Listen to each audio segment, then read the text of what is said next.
नमस्कार दोस्तों, स्वागत है आप सभी का संकल्प स्टडी पॉइंट उत्तराखंड में। तो दोस्तों आज का हमारा टॉपिक रहेगा उत्तराखंड का शासन प्रशासन देखेंगे दोस्तों आज की क्लास में।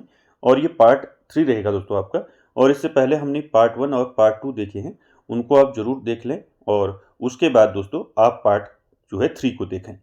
तो दोस्तों उत्तराखंड में शासन जो है इसके 3 अंग होते हैं। ठीक है, 3 अंग मैंने बताए थे आपको। 3 अंग कौन कौन से? पहला आपका कार्यपालिका, ठीक है, पहला कार्यपालिका, और दूसरा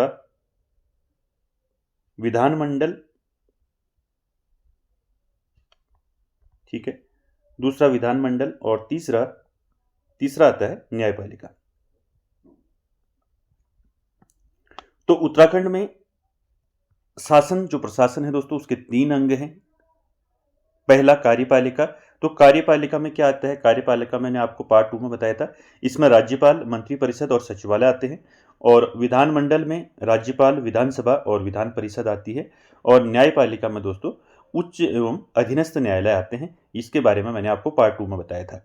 ठीक है, तो कार्यपालिका हम देख चुके हैं। कार्यपालिका में हमने राज्यपाल के बारे में जाना, मंत्रिपरिषद के बारे में जाना और सचिवालय के बारे में हमने पार्ट 2 में चर्चा की है दोस्तों। और आज की क्लास में दोस्तों हम विधानमंडल देखेंगे।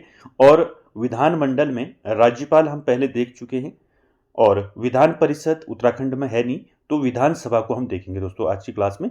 और कंप्लीट जो है दोस्तों विधानसभा के जितने भी आपके इंपॉर्टेंट फैक्ट बनते हैं उन सभी फैक्ट पर हम दोस्तों डिटेल में चर्चा करेंगे आज के सेशन में। तो दोस्तों आप सभी लोग दोस्तों वीडियो के एंड तक जरूर बने रहें। चलिए स्टार्ट करते हैं दोस्तों आज का सेशन। देखिए बात करें विधानमंडल की, ये दूसरा अंग है उत्तराखंड में शासन का। इससे पहले हमने कार्यपालिका देखा जिसमें राज्यपाल, मंत्रिपरिषद और सचिवालय के बारे में हमने जाना। और कार्यपालिका में मैंने राज्यपाल का बताया था सबसे पहले आपको कि राज्यपाल की नियुक्ति जो है किस अनुच्छेद के तहत होती है। मैंने बताया था 153 के तहत होती है।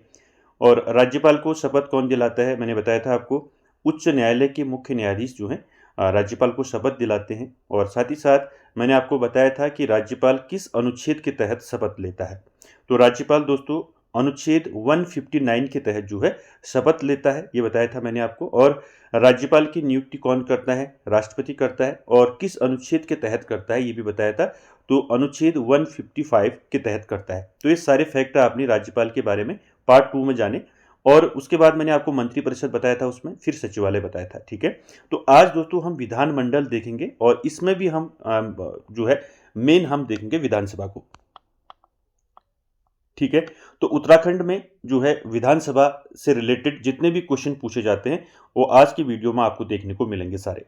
तो यहाँ पर देखिए राज्यपाल के बारे में हम पूर्व में चर्चा कर चुके हैं, यानी कि पार्ट 2 में हम चर्चा कर चुके हैं राज्यपाल के बारे में। तो यहाँ पर हम विधानमंडल में इसको नहीं देखेंगे। ठीक है, यानी कि राज्यपाल जो है आपका कार्यपालिका में भी आता है और विधानमंडल में भी आता है। ठीक है, तो इसको हमने देख लिया है, तो इसमें नहीं देखेंगे इसको। विधान परिषद की बात करें तो विधान परिषद उत्तराखंड में नहीं है, तो बचा आपका विधानसभा। तो विधानसभा के बारे में डिटेल में चर्चा करेंगे आज के सेशन में।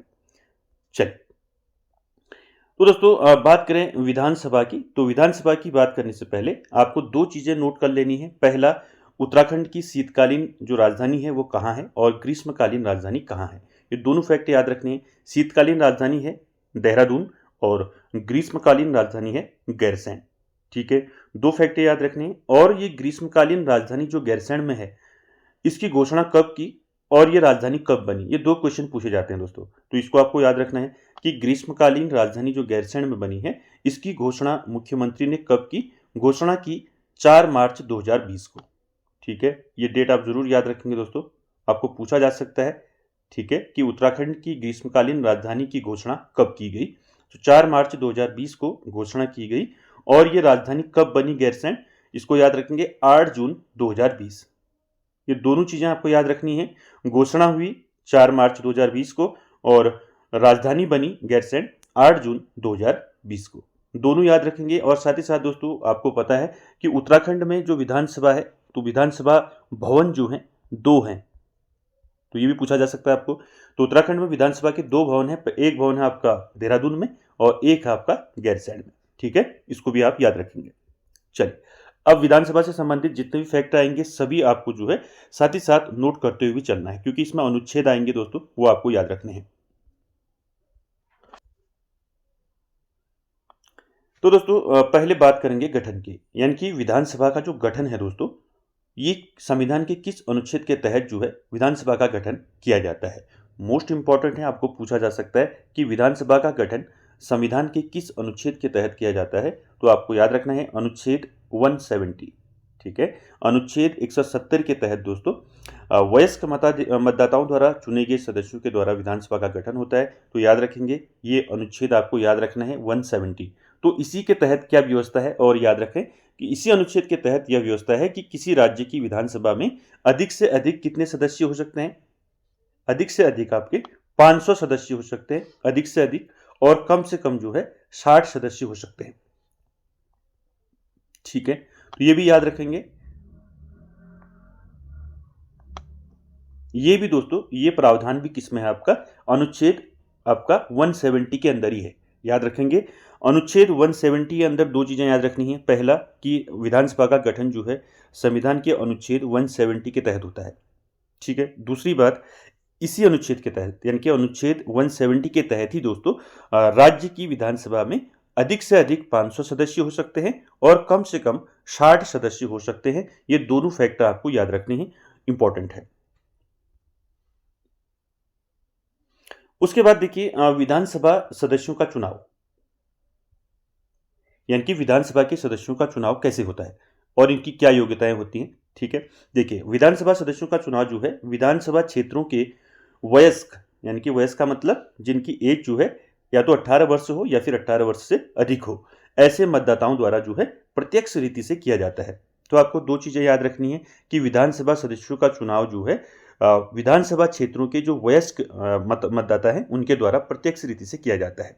क्लियर है, ये सारे फैक्टर आपको याद रखने हैं और अनुच्छेद 170 को नहीं भूलना है, ठीक है, क्योंकि गठन और विधानसभा में सदस्यों की संख्या जो है इसमें बताई गई है, ठीक है, दोनों चीज। उसके बाद देखिए विधानसभा सदस्य के लिए योग्यताएं,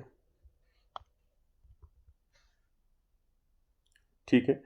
तो दोस्तों विधानसभा सदस्य के लिए योग्यताएं की बात करें तो विधानसभा के सदस्य के लिए योग्यताएं संविधान के किस अनुच्छेद के तहत जो है कहां पर ये प्रावधान है, तो ये पूछा जा सकता है आपको। इसलिए याद रखेंगे कि विधानसभा सदस्य के लिए जो योग्यताएं हैं वो अनुच्छेद 173 के तहत जो है ये प्रावधान है।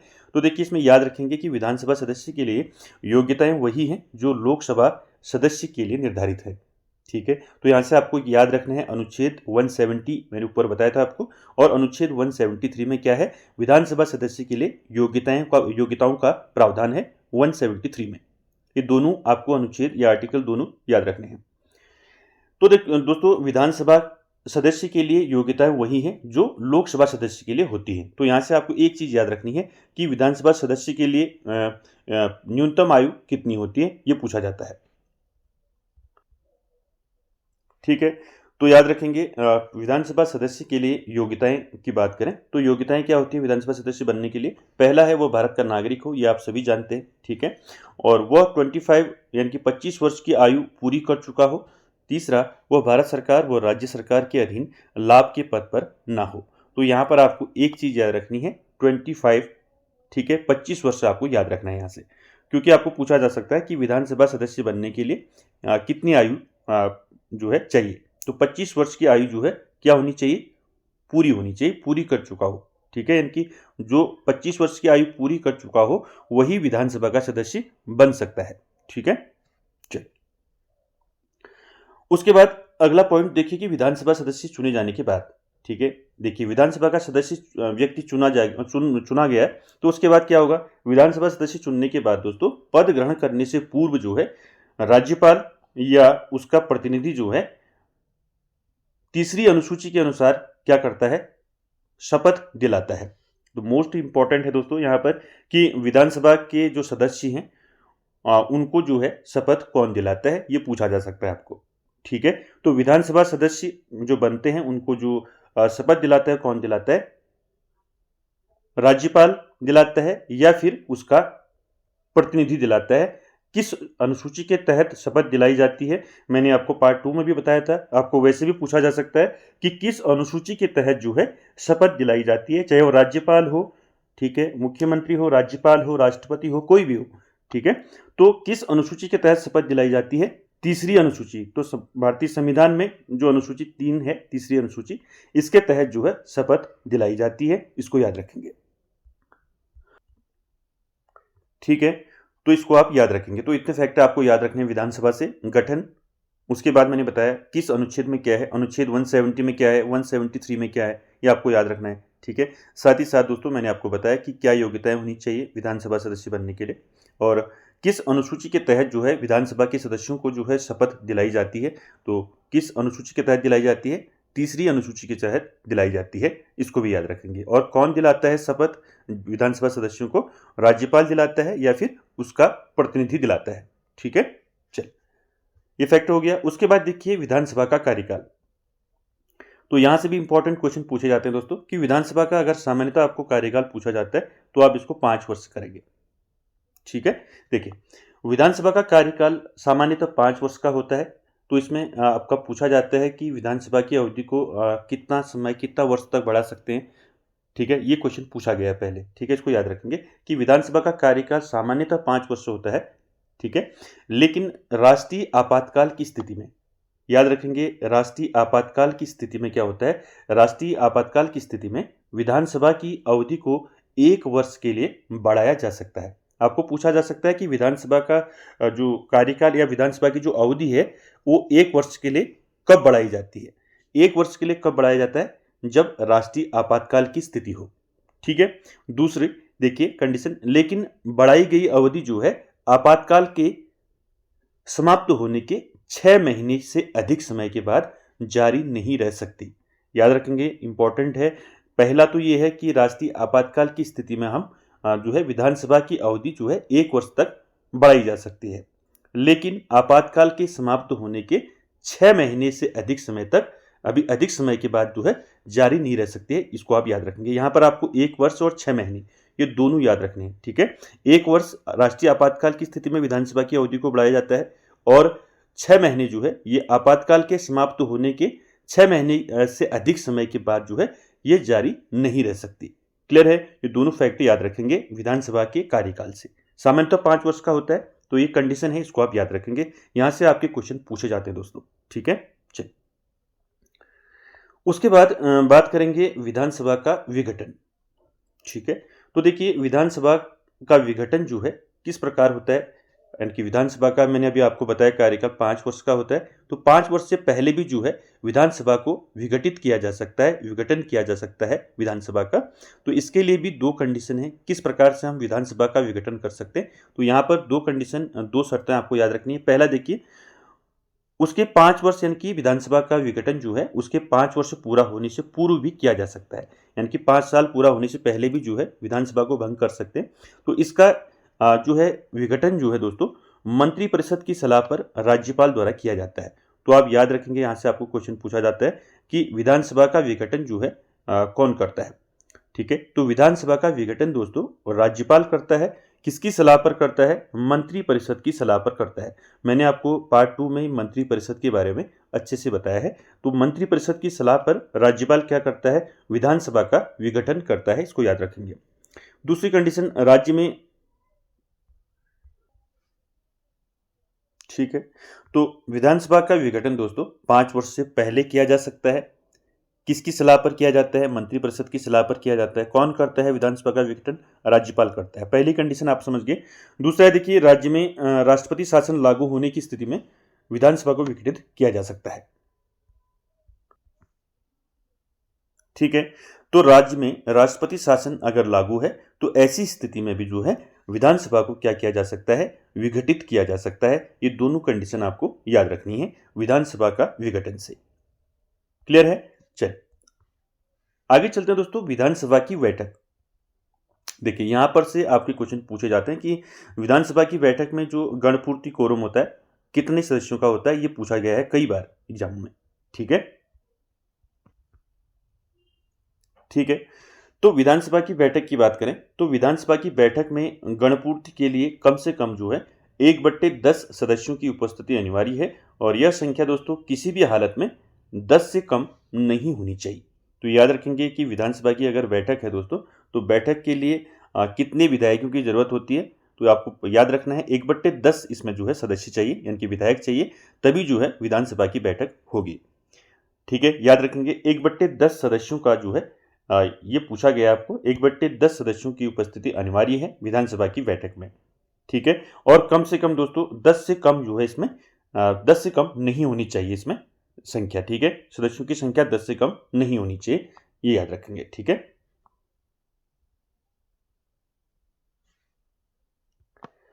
उसके बाद देखिए दोस्तों विधानसभा का सत्र।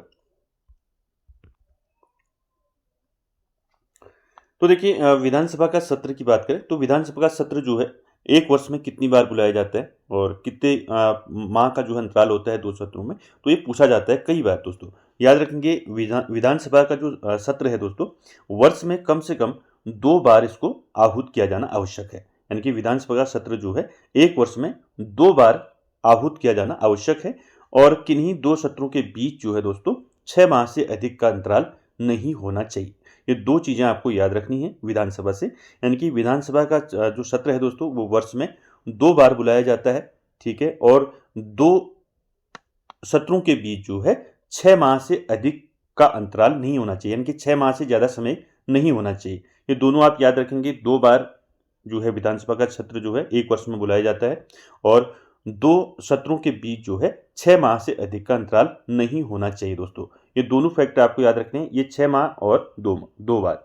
तो 6 माह कई बार पूछा है कि विधानसभा का सत्र जो है विधानसभा के 2 सत्रों के बीच जो है कितने माह का अंतराल जो है कितने माह से अधिक का अंतराल नहीं होना चाहिए। तो 6 माह से अधिक का अंतराल नहीं होना चाहिए, इसको याद रखेंगे। चलिए आगे चलते हैं दोस्तों। अगला अनुच्छेद है 178। तो ये अनुच्छेद आपको सारे याद रखने हैं। 170 मैंने बताया था आपको उससे पहले। ठीक है, वो सारे आपको याद रखने हैं। देखिए आर्टिकल 178 के अनुसार, यानी कि अनुच्छेद 178 में क्या है, इसमें विधानसभा के सदस्य अपने में से किसी एक सदस्य को अध्यक्ष तथा एक अन्य को उपाध्यक्ष चुनते हैं। ठीक है, तो आप सभी जानते हैं देखिए विधानसभा के जो सदस्य होते हैं उन्हीं में से, उन सदस्यों में से जो है एक अध्यक्ष बनता है और एक उपाध्यक्ष बनता है, जिनको जो है विधानसभा के जो निर्वाचित सदस्य हैं वो चुनते हैं। ठीक है, तो ये प्रावधान किस में है, ये है आपका अनुच्छेद 178 में। ये अनुच्छेद याद रखेंगे। ठीक है, चलिए देखिए यहाँ पर आपको याद रखना है कि विधानसभा भंग होने पर क्या होता है। देखिए अगर विधानसभा भंग होगी तो क्या होगा, अध्यक्ष जो है, यानी कि जो अध्यक्ष है उस समय, वो अगली नवनिर्वाचित विधानसभा के प्रथम अधिवेशन होने तक अपने पद पर बना रहता है। ये कंडीशन याद रखनी है आपने। ठीक है, अगर विधानसभा भंग होगी, मैंने आपको बताया था राज्यपाल ने की या फिर मंत्रिपरिषद की सलाह पर राज्यपाल ने जो है विधानसभा का विघटन कर दिया या फिर राष्ट्रपति शासन लगा हो, तो ऐसी स्थिति में क्या होगा, विधानसभा भंग होने पर क्या होगा, अध्यक्ष जो है, जो उस समय अध्यक्ष है, वो अगली नवनिर्वाचित विधानसभा के प्रथम अधिवेशन होने तक क्या रहेगा, अपने पद पर बना रहेगा। ये याद रखेंगे। ठीक है, चलिए अब बात करेंगे दोस्तों विधानसभा अध्यक्ष के बारे में। ठीक है, यानी कि विधानसभा के अध्यक्ष, विधानसभा का जो अध्यक्ष होता है, जिसको निर्वाचित जो सदस्य होते हैं विधानसभा के, वो चुनते हैं अध्यक्ष को भी और उपाध्यक्ष को भी। ठीक है,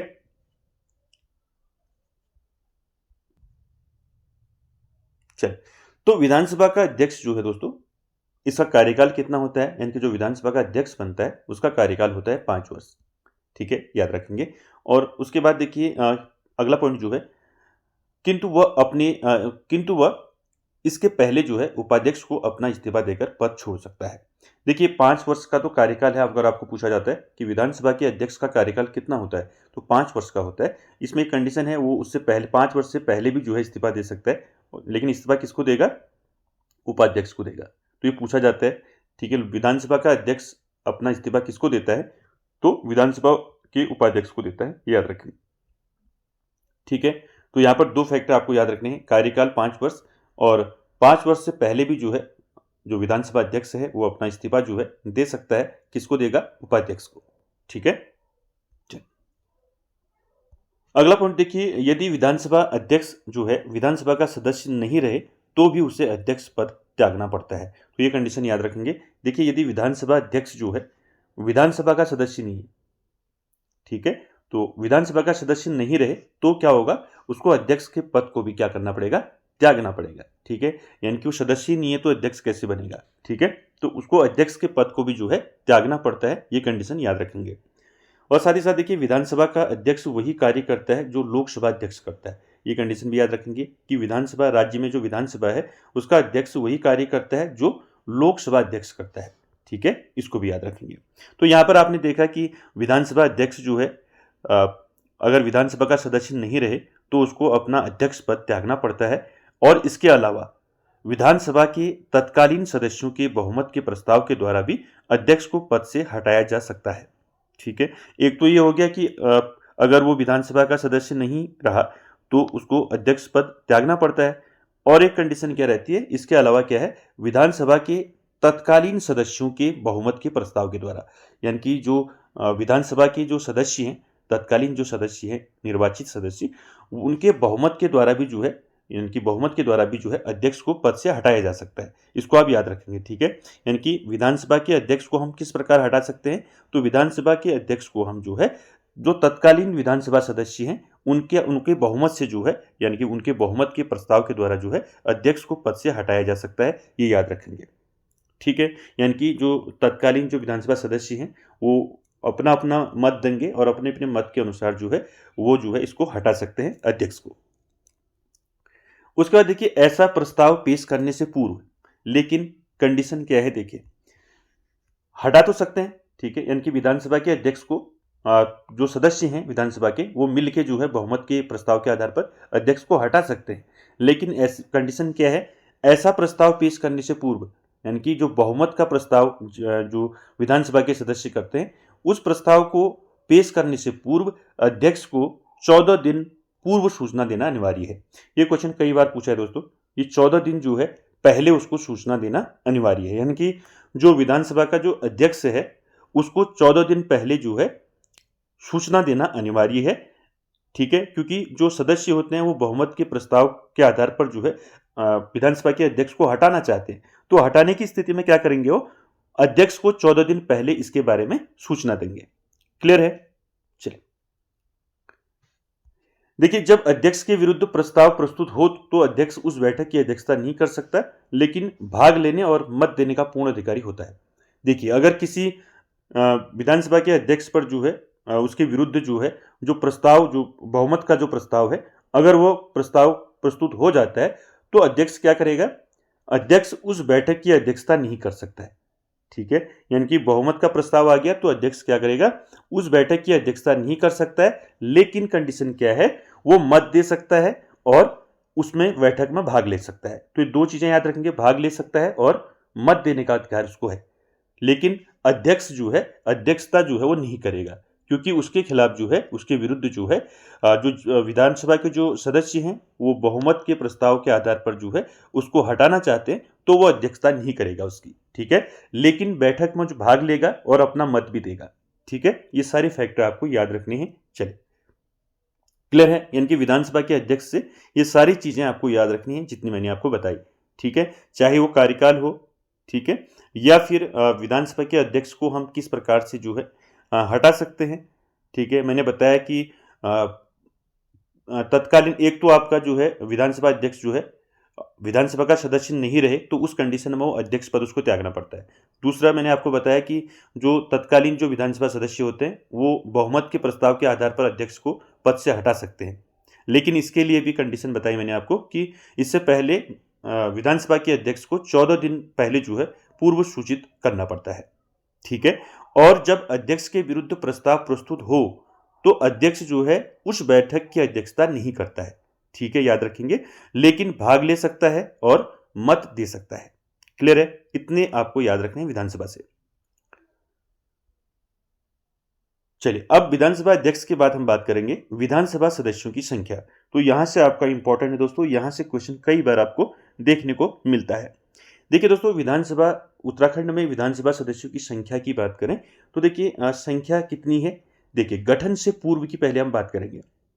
ठीक है, तो गठन से पूर्व क्या था, तो गठन से पूर्व राज्य की विधानसभा में कुल 22 तथा विधान परिषद में 9 सीटें थी।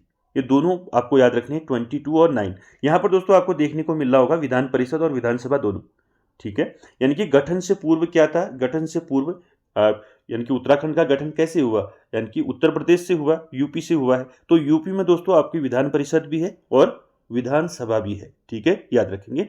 तो विधानसभा में आपके 22 और विधान परिषद में 9 सीटें थी गठन से पूर्व, यानी कि उत्तराखंड का जब गठन हुआ था 9 नवंबर 2000, इससे पहले जो है दोस्तों गठन से पूर्व विधानसभा की कुल 22 सीटें और विधान परिषद की 9 सीटें थी। ये आपको सीधे पूछा जा सकता है, ठीक है, कि गठन से पूर्व, उत्तराखंड के गठन से पूर्व उत्तराखंड में या राज्य में विधानसभा की कुल कितनी सीटें थी और विधान परिषद की कुल कितनी सीटें थी।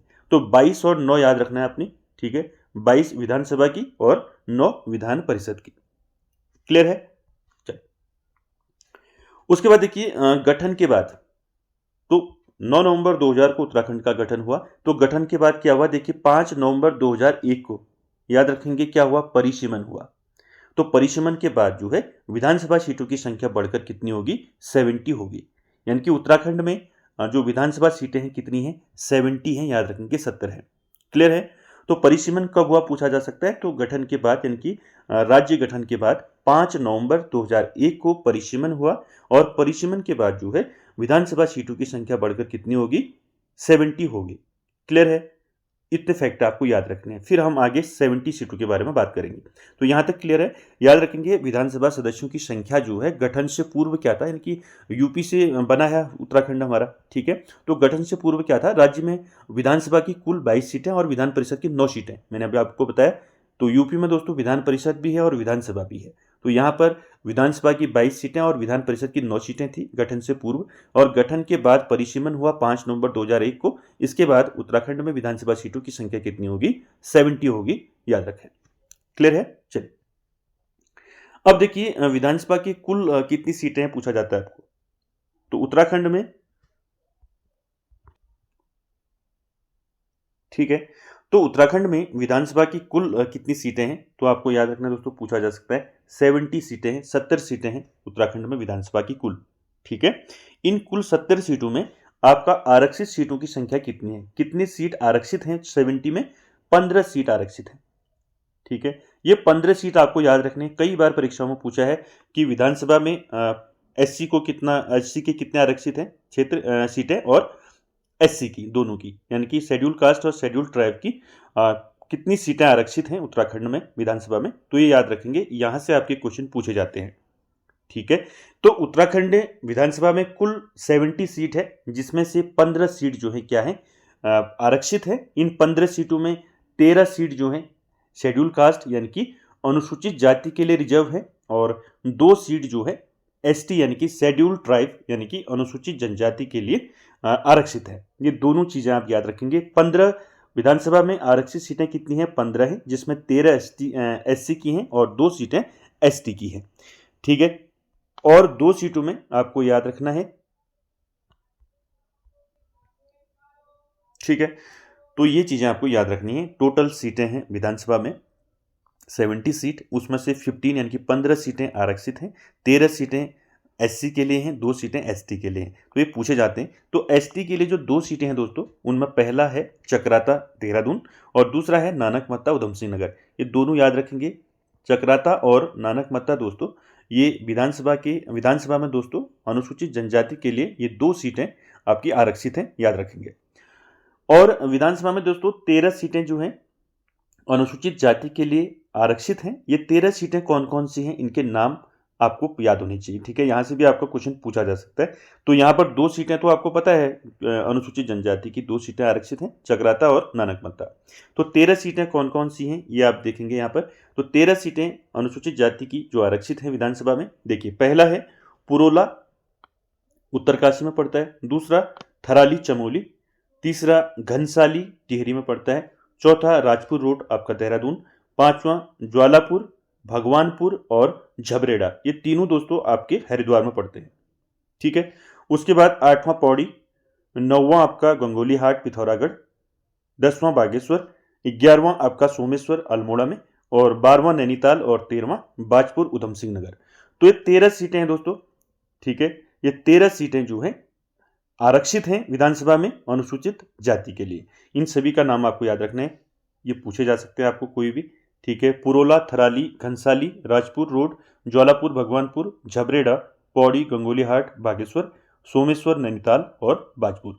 मैंने इनके आगे आपको जिले भी इसमें बता दिए कौन कहाँ पर स्थित है।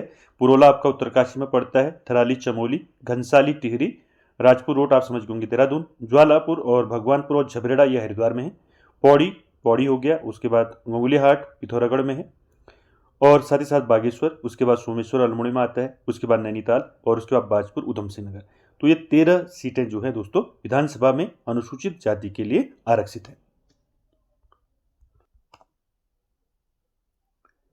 तो यहाँ पर दोस्तों अपनी विधानसभा की कुल सीटें देखी और कितनी सीटें आरक्षित हैं, कौन कौन सी हैं, ये आप सभी आपने जानी।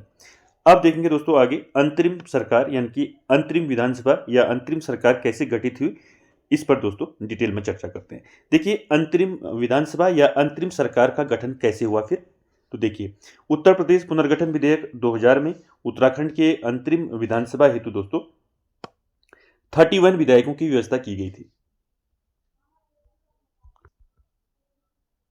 ठीक है, तो उत्तर प्रदेश पुनर्गठन विधेयक 2000 में दोस्तों उत्तराखंड के अंतरिम विधानसभा हेतु यानी कि सरकार बनाने के लिए 31 विधायकों की व्यवस्था की गई। इन 31 विधायकों को आपने याद रखना है। इन 31 में दोस्तों 22 जो है विधानसभा सदस्य थे और 9 विधान परिषद के सदस्य थे।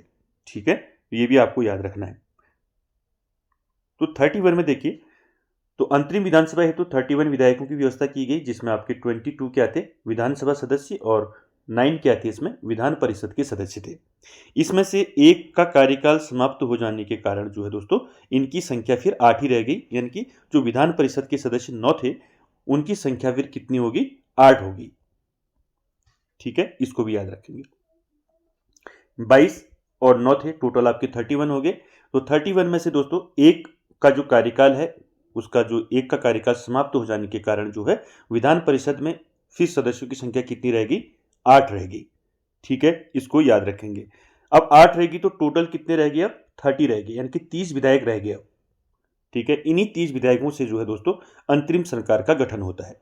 ठीक है, चलिए इन 30 के बारे में यहां पर जानते हैं। ठीक है, तो आपको ये याद रखना है कि 30 विधायकों से ही दोस्तों उत्तराखंड की अंतरिम विधानसभा का गठन हुआ। और मैंने आपको बताया कि उत्तर प्रदेश पुनर्गठन विधेयक 2000 में दोस्तों उत्तराखंड के अंतरिम सरकार हेतु जो है 31 विधायकों की व्यवस्था की गई। उन 31 में से 22 विधानसभा के सदस्य थे और 9 विधान परिषद के सदस्य थे, ये तो आपको याद है। उसके बाद एक का कार्यकाल समाप्त हो जाने के कारण इनकी संख्या कितनी होगी, 30 होगी। तो 30 विधायकों के साथ ही दोस्तों विधानसभा इनके अंतरिम सरकार का गठन हुआ। इन 30 विधायकों में कौन किस पार्टी से कितने आपके जो है विधायक थे, इनके आपको पता है, याद रखना है। देखिए 30 विधायकों में से आपके 23 आपके किससे थे, 23 भाजपा के थे, 23 बीजेपी। ठीक है, 23 बीजेपी के थे और 3 क्या थे, 3 थे आपके सपा के, याद रखना है, और 2 थे आपके बसपा के और 2 थे इसमें कांग्रेस के। तो टोटल कितने हो गए, 2 थे कांग्रेस के। तो यहां पर देखिए 23 बीजेपी के, 3 सपा, 2 बसपा और 2 कांग्रेस के, तो 30 हो गए। तो 30 विधायकों से दोस्तों सरकार का गठन हुआ। इसमें से भी दोस्तों एक जो आपके विधायक हैं जिन्होंने जो है अभी आपको आगे मैं बताऊंगा। ठीक है, चलिए, तो ये चीज आपको याद रखनी है कि अंतरिम सरकार में जो है दोस्तों जो अंतरिम सरकार का गठन हुआ वो 30 विधायकों के साथ हुआ। इन 30 विधायकों के बारे में मैंने आपको बता दिया। सबसे ज्यादा इसमें 23 विधायक बीजेपी के थे, बाकी 3 विधायक इसमें सपा, 2 बसपा और 2 कांग्रेस के थे। ठीक है,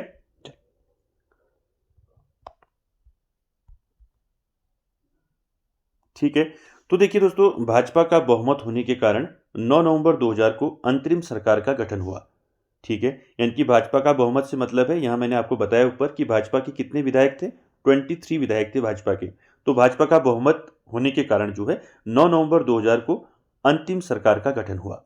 ठीक है, और प्रथम राज्यपाल कौन बने, प्रथम राज्यपाल बने सुरजीत सिंह बरनाला और प्रथम मुख्यमंत्री बने नित्यानंद स्वामी। तो इतनी चीजें आपको याद रखनी है। ठीक है, आपको याद रखना है कि अंतरिम सरकार का जो गठन हुआ दोस्तों, वो उत्तर प्रदेश पुनर्गठन विधेयक 2000 में जो है उत्तराखंड की अंतरिम सरकार हेतु जो है विधानसभा हेतु 31 विधायकों की व्यवस्था की गई। इन 31 में से 22 विधानसभा सदस्य थे और 9 विधान परिषद के सदस्य थे। इनमें विधान परिषद में से एक सदस्य ने जो है, एक सदस्य का कार्यकाल समाप्त हो गया, तो इस कारण जो है आपके विधान परिषद में फिर 8 ही सदस्य रहे। तो 8 और 22 30 आपके विधायक हो गए। तो 30 विधायकों के साथ ही दोस्तों सरकार का गठन हुआ। इन 30 विधायकों में 23 भाजपा के थे, 3 विधायक सपा के, 2 बसपा के और 2 कांग्रेस के थे। तो भाजपा का बहुमत था, तो भाजपा का बहुमत होने के कारण जो है 9 नवंबर 2000 को अंतरिम सरकार यानी कि उत्तराखंड का गठन हुआ 9 नवंबर 2000 को दोस्तों। ये आप सभी ने देखा है, 9 नवंबर 2000 को उत्तराखंड का गठन हुआ और प्रथम राज्यपाल बने सुरजीत सिंह बरनाला और प्रथम मुख्यमंत्री बने नित्यानंद स्वामी। तो आपको याद रखना है कि प्रथम मुख्यमंत्री कौन थे और प्रथम राज्यपाल कौन थे।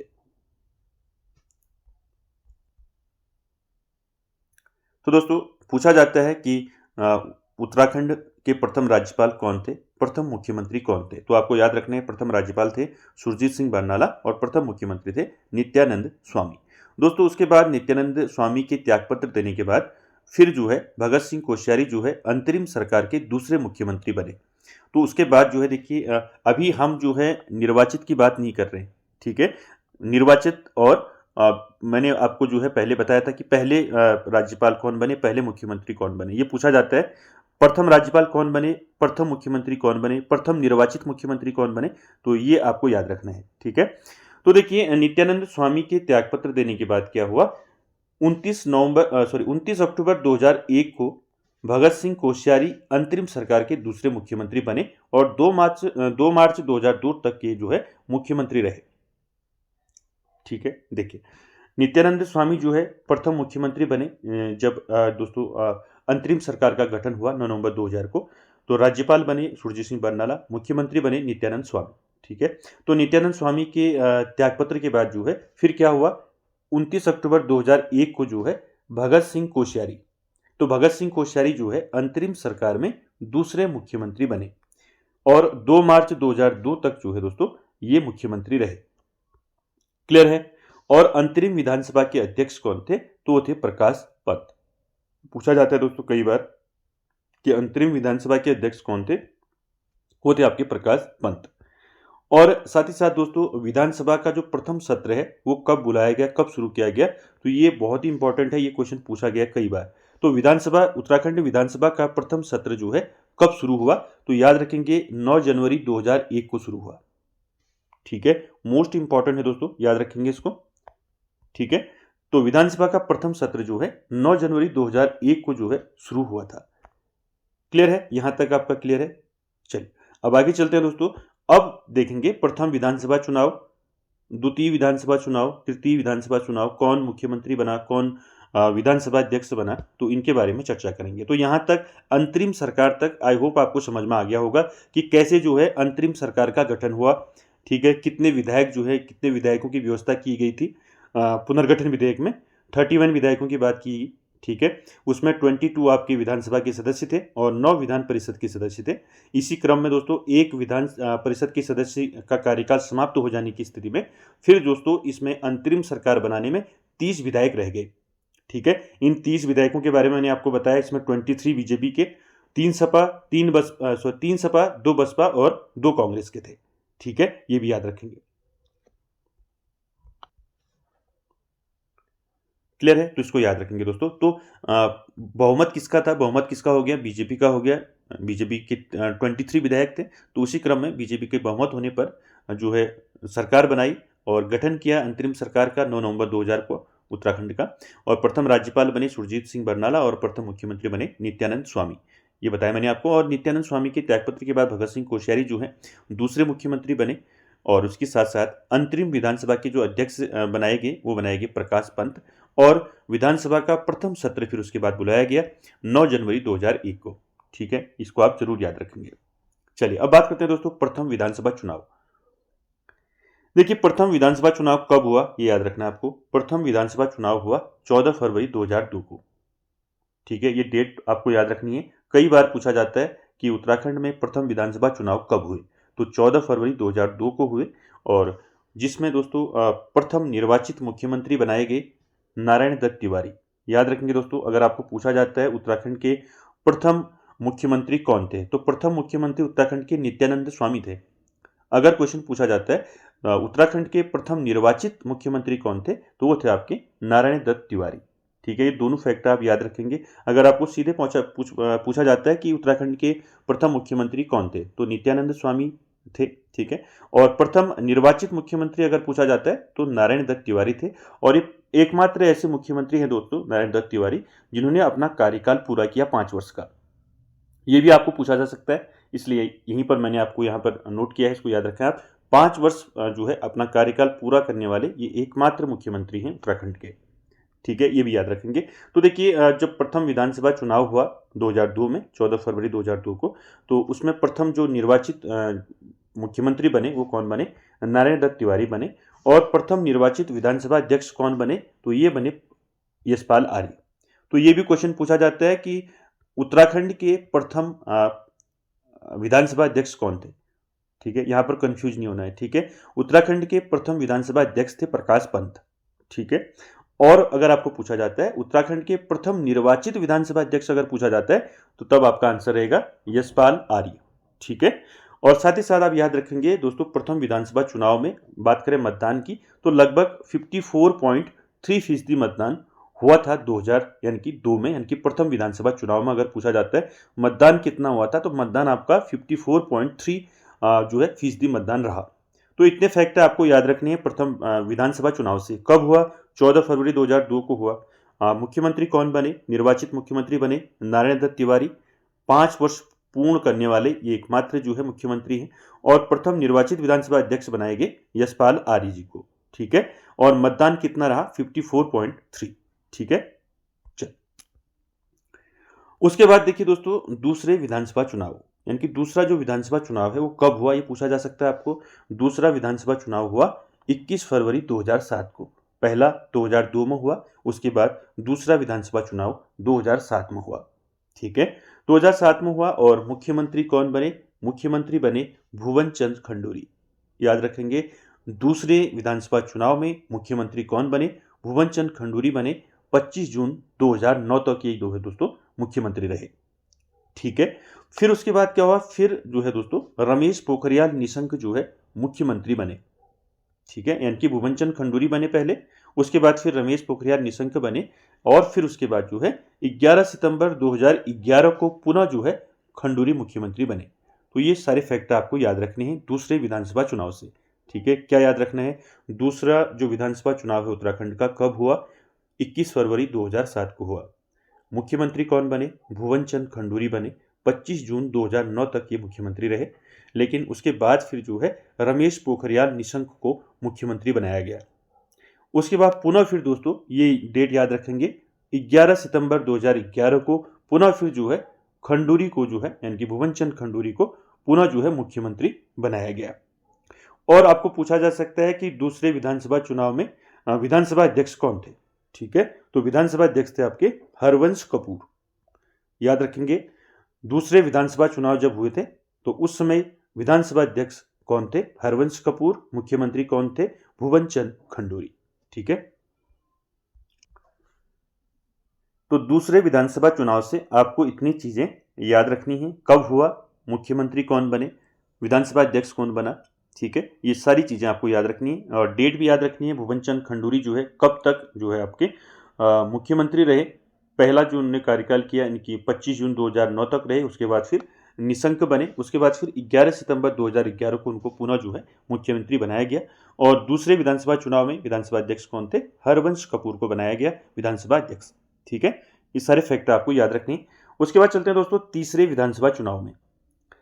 तो दोस्तों देखिए, तीसरा विधानसभा चुनाव काफ़ी इंपॉर्टेंट है, क्योंकि तीसरे विधानसभा चुनाव में ही दोस्तों उसके बाद ही जो है जो मुख्यमंत्री बने हरीश रावत जी, उन्हीं के काल में दोस्तों पहली बार जो है उत्तराखंड में राष्ट्रपति शासन लगा। इसके बारे में कई बार क्वेश्चन पूछा गया है।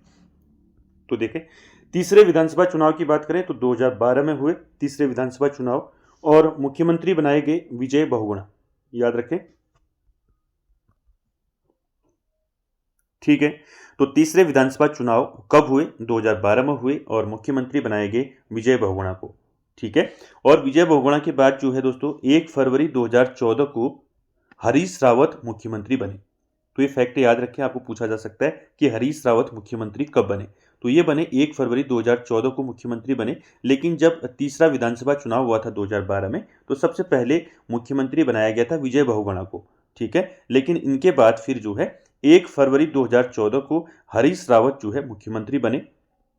और हरीश रावत के काल में ही दोस्तों, जब हरीश रावत मुख्यमंत्री थे, तो उत्तराखंड में पहली बार जो है राष्ट्रपति शासन लगा। तो आपको एक क्वेश्चन पूछा जा सकता है कि उत्तराखंड में राष्ट्रपति शासन जब लगा तो उस समय जो है मुख्यमंत्री कौन थे? ठीक है। तो कौन थे? हरीश रावत, याद रखेंगे। तो हरीश रावत मुख्यमंत्री बने 1 फरवरी 2014 को। और उत्तराखंड में पहली बार राष्ट्रपति शासन लगा दोस्तों 27 मार्च से 11 मई 2016। ये डेट आप जरूर याद रखें, ये आपका डेट पूछी थी दोस्तों प्रीवियस एग्जाम में, तो इसको याद रखेंगे। और कितने दिन का जो है ये राष्ट्रपति शासन लगा था, ये भी पूछा गया है। तो 46 डेज आपका जो है, यानी कि 46 दिन का जो है उत्तराखंड में राष्ट्रपति शासन लगा। और उस समय मुख्यमंत्री कौन थे? हरीश रावत जी मुख्यमंत्री थे। ठीक है। ये सारे फैक्ट आपको याद रखने हैं तीसरे विधानसभा चुनाव से। ठीक है। तीसरा विधानसभा चुनाव 2012 में हुआ, सबसे पहले मुख्यमंत्री बनाए गए विजय बहुगुणा। उसके बाद जो है दोस्तों 1 फरवरी 2014 को दोस्तों हरीश रावत मुख्यमंत्री बने। और हरीश रावत के कार्यकाल में ही दोस्तों उत्तराखंड में पहली बार राष्ट्रपति शासन लगा। और उत्तराखंड में राष्ट्रपति शासन कब लगा, ये कई बार क्वेश्चन पूछा गया है। तो 27 मार्च से लेके 11 मई 2016 तक जो है उत्तराखंड में राष्ट्रपति शासन लगा। कितने दिन का लगा पूछा जाता है कि उत्तराखंड में राष्ट्रपति शासन कितने दिन का लगा, तो 46 यानी कि 46 दिन का जो है उत्तराखंड में राष्ट्रपति शासन लगा। ठीक है। इतने फैक्ट याद रखने। और तीसरे विधानसभा में दोस्तों विधानसभा अध्यक्ष की बात करें तो विधानसभा अध्यक्ष कौन बनाए गए? गोविंद कुंजवाल, याद रखेंगे। तो विधानसभा अध्यक्ष कौन बने? गोविंद कुंजवाल बने। ठीक है, याद रखेंगे। और मुख्यमंत्री विजय बहुगुणा बने, उसके बाद फिर हरीश रावत जी बने। ठीक है। ये सारे फैक्ट आपको याद रखने। यहाँ पर राष्ट्रपति शासन की बात हो रही है, इसलिए आपका इंपॉर्टेंट है। आपको पूछा जा सकता है कौन से विधानसभा चुनाव में जो है चुनाव के बाद जो है आपका राष्ट्रपति शासन लगा, या फिर राष्ट्रपति शासन के समय उत्तराखंड के मुख्यमंत्री कौन थे, ये पूछा जा सकता है। या फिर उत्तराखंड में राष्ट्रपति शासन कितने दिन चला, तो 46 दिन तक राष्ट्रपति शासन रहा उत्तराखंड में। या फिर ये पूछ सकते हैं कि उत्तराखंड में राष्ट्रपति शासन कब से स्टार्ट हुआ, कब लगा, 27 मार्च से लेके 11 मई 2016। ये आप डेट याद रखेंगे। क्लियर है? चलिए अब चलते हैं चौथी विधानसभा चुनाव में। देखिए चौथा जो विधानसभा चुनाव है कब हुआ? 15 फरवरी 2017 को हुआ। ये डेट भी याद रखें कि पहला कब हुआ, दूसरा कब हुआ। ठीक है। दूसरे विधानसभा चुनाव आपका 21 फरवरी 2007 में हुआ था। तीसरा कब हुआ? 2012 में। चौथा 2017 में। 15 फरवरी 2017 को दोस्तों चौथा विधानसभा चुनाव हुआ उत्तराखंड में। और मुख्यमंत्री बनाए गए पुष्कर सिंह धामी जी, और विधानसभा अध्यक्ष बनाए गए प्रेमचंद्र अग्रवाल जी। ठीक है, याद रखेंगे। क्लियर है? चल उसके बाद पांचवा विधानसभा चुनाव दोस्तों ये हुआ आपका 14 फरवरी 2022 को। पांचवा विधानसभा चुनाव हुआ और मुख्यमंत्री दोस्तों पुष्कर सिंह धामी को बनाया गया पुनः सीएम बने। और ये दोस्तों पहले ये खटीमा सीट से हारे थे। उसके बाद पुनः इनको जो है चंपावत उपचुनाव करा के जो है ये जीते चंपावत उपचुनाव से। और ये पुनः जो है फिर क्या बने? पुनः जो है मुख्यमंत्री बने। ठीक है। और विधानसभा अध्यक्ष की बात करें तो विधानसभा अध्यक्ष जो है किसको बनाया गया? रितु खंडूरी को बनाया गया। ठीक है। तो याद रखेंगे दोस्तों, ये सारे फैक्ट जो है इंपॉर्टेंट है। तो ये जो पांचवा विधानसभा चुनाव है ये कब हुआ? 14 फरवरी 2002 को हुआ। अब अगला जो विधानसभा चुनाव होगा वो कब होगा? 22 और 5 यानी कि 27 में होगा। 2027 में अगला विधानसभा चुनाव होगा। ठीक है। तो ये हमने दोस्तों टोटल जो है आपके पांचवा विधानसभा तक हमने ये कंप्लीट कर लिया। यानी कि विधानसभा का जो आपका टॉपिक है विधानसभा हमने कंप्लीट कर ली है, सारे फैक्ट हमने जान लिए हैं। ठीक है। तो दोस्तों ये सारे फैक्ट आपको याद रखने हैं। ठीक है। और साथ ही साथ दोस्तों हमने जो है उत्तराखंड में जो शासन व्यवस्था है इसी में हमने पहले कार्यपालिका देखा। ठीक है। उसके बाद हमने दोस्तों विधानमंडल आज की क्लास में हमने देखा, जिसमें विधानमंडल में दोस्तों राज्यपाल हमने पहले ही देखा था, तो विधान परिषद उत्तराखंड में है नहीं, तो विधानसभा के बारे में आज की सेशन में हमने डिटेल में जाना दोस्तों। और ये सारे फैक्ट आपको याद रखने हैं दोस्तों, यहाँ से आपको जरूर पूछा जाएगा दोस्तों। और कैसा लगा दोस्तों आज का सेशन, कमेंट बॉक्स में जरूर कमेंट करें। और नेक्स्ट क्लास में दोस्तों हम न्यायपालिका के बारे में जानेंगे। तो दोस्तों वीडियो को एंड तक देखने के लिए थैंक यू वेरी मच।